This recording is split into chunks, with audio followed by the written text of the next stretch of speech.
c'est pas la peine de faire des oiseaux. Vous jouez aux échecs, vous jouez à la pétanque, mais pas aux oiseaux.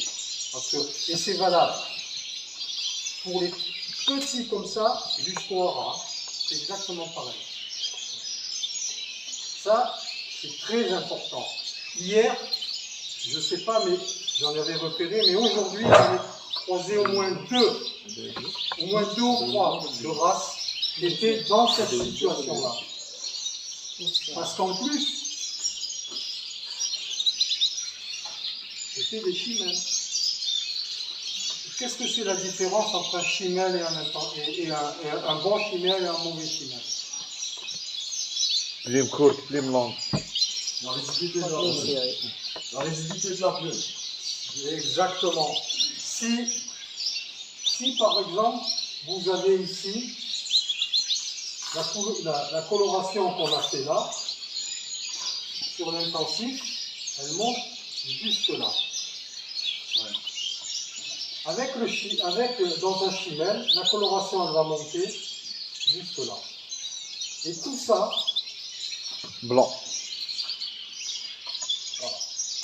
Et en hollandais, c'est skimmel, qui fait que quand on fait de la coloration sur des oiseaux skimmel, surtout des Norvégiens, l'accouplement il est fondamental pour qu'il y ait ça.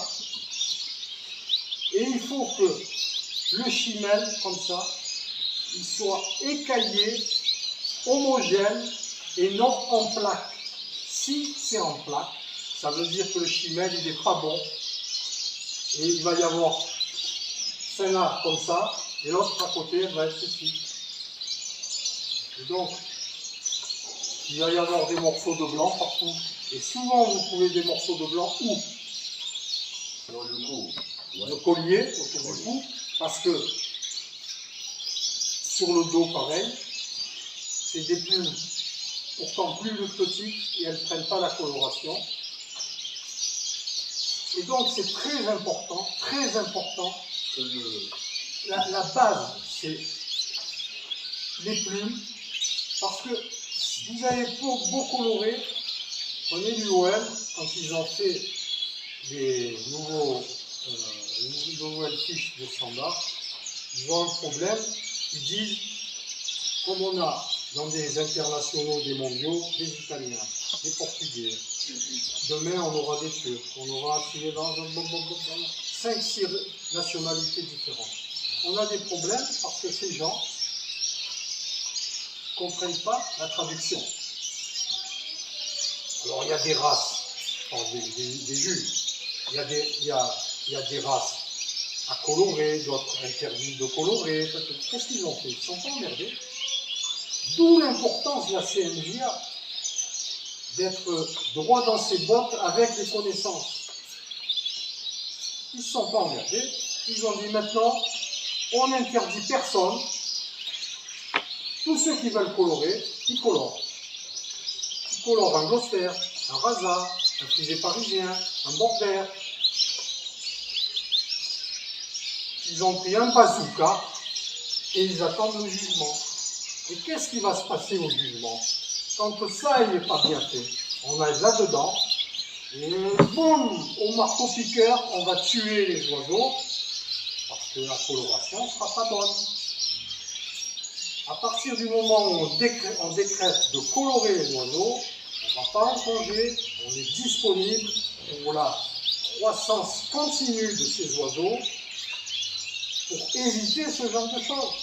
Sinon, on est mort. On est mort. Aujourd'hui, on n'a pas rencontré ce problème parce qu'il y avait des glosters, des rasas, des scots, des nords. Il n'y avait pas, des irish, il n'y avait pas d'oiseaux colorés. Mais on aurait pu très bien rencontrer, peut-être dans 2 ans, parce que les mecs dans tout ça, ils se disent, putain, les verts, les glosters verts, pour les vendre, c'est le bordel. Si je les deviens avec des bronzes, je les vends mieux. Et là, il arrive ce problème. Ça, c'est un désastre permanent. Et donc, vous serez systématiquement, comme on a fait là, le type d'oiseau, la plume, la forme, la taille, tout ça, quand on arrive à la coloration, il sera à 85. Ce que vous avez jugé à 88, ils seront à 85. Alors là, il faudrait être comme ça pour orienter. Ce qu'ils ont fait là, c'est les techniciens maintenant, mais les puristes, les inventeurs de l'ornithologie, les Anglais, ils ont décrété, imaginez comment faire la coloration d'un crest ou d'un border. On va enlever des points, surtout sur un crest. Hein. Donc, ça, pour vous, c'est quelque chose qu'il faut que vous gardiez en mémoire permanente. Quand vous jugez les oiseaux, ce genre de choses-là, de plaques, il faut le flinguer. En frisé, on cherche les flancs. En Gloucester, on ne veut surtout pas ces balasses. Parce que ça, c'est la preuve qu'on n'a pas fait ça. Et alors après, il y a autre chose encore, qu'il ne faut pas compliquer, mais pour retrouver, dans vos examens, vous ne répondez pas maintenant. Maintenant c'est, on a essayé de juger par comparaison. Donc on a pris tous les haltérophiles de petite taille, ou les judokas, on n'en a pas fait tout le monde, ou les boxeurs, on a pris toute la catégorie ensemble. Après on prend ça là, et on juge par comparaison.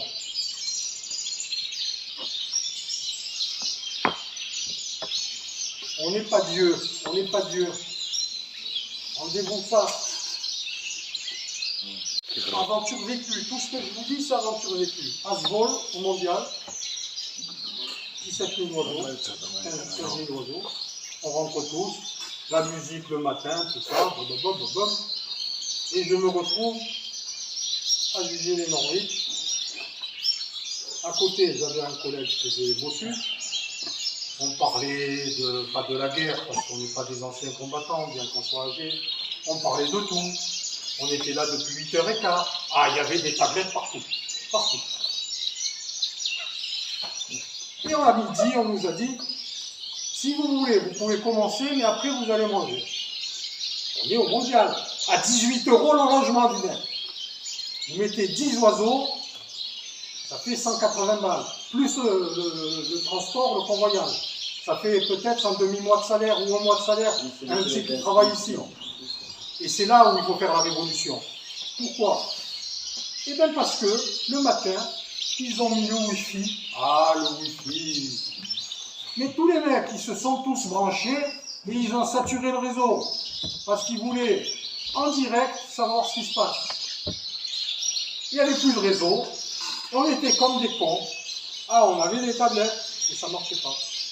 On est repassé avec le papier. Quand on fait de l'archéologie, dans la civilisation égyptienne, vous avez entendu parler du papyrus.